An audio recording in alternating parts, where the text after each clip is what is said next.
You're not Muslim. That's why I said according to your paradigm. No, it's not according to my paradigm. It's according to the Quran. Right. And the Quran is the book of Muslims. Quran, so yeah, according to the Quran, which is where you get your paradigm from. Sorry, it's not where I get my paradigm from. It's where Muslims get their paradigm from. And you're not getting your paradigm from there. You're getting it from the book that you just called. Therefore, you're not a Muslim, no matter what you say. Right, which is actually, it is actually the Quran, it's the Torah, it's the Injil, it's the coming together of all of them, because all of Allah's revelations are one.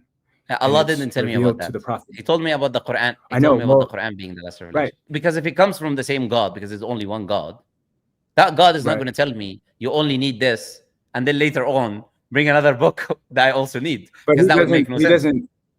He doesn't tell you only need the Quran. Of course it does. Let me actually present you with why it's impossible with the Quranic narrative that whatever you bring can work. Allah explicitly mentions in the Quran, chapter 33, verse 40, how the Prophet ﷺ is the last prophet and messenger. There's no other prophet and messenger that will come after him. The Prophet himself says that. La nabiyya ba'di, there's no prophet that will come after me. He talks about how there's 30 liars. There will be 30 liars, like probably the person you're following after the Prophet, that will come, and each of them will say, I'm a messenger of God. So the Prophet told us he's the last one. There's no messengers after him. The Quran tells us that as well. And therefore, there is no room for anyone else to come. Is that it? No, it's not only it. Allah also mentions in the Quran, is it not sufficient for you? Is it not sufficient for them, i.e. for the people, or for this believer of Quraysh, or for anyone, that we send down upon you the Quran that is being recited to you? Is that not sufficient for you? So that means, of course, it is sufficient. You don't need anything else to make it sufficient. So Allah is saying, why is this not sufficient for you, disbelievers? But in your case, you're also a disbeliever, and it's not sufficient for you. So this verse is talking to you.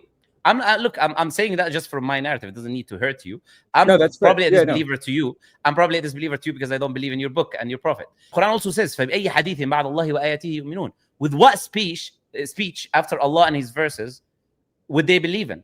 Meaning that if you don't believe in this Allah and His verses, what other speech are you going to believe in? Now you're bringing us another speech other than the Quran. Allah says in the Quran in chapter 5, how Allah Azza wa Jal has completed and perfected our religion. He perfected our religion. The word perfect, do you know what the word perfect means?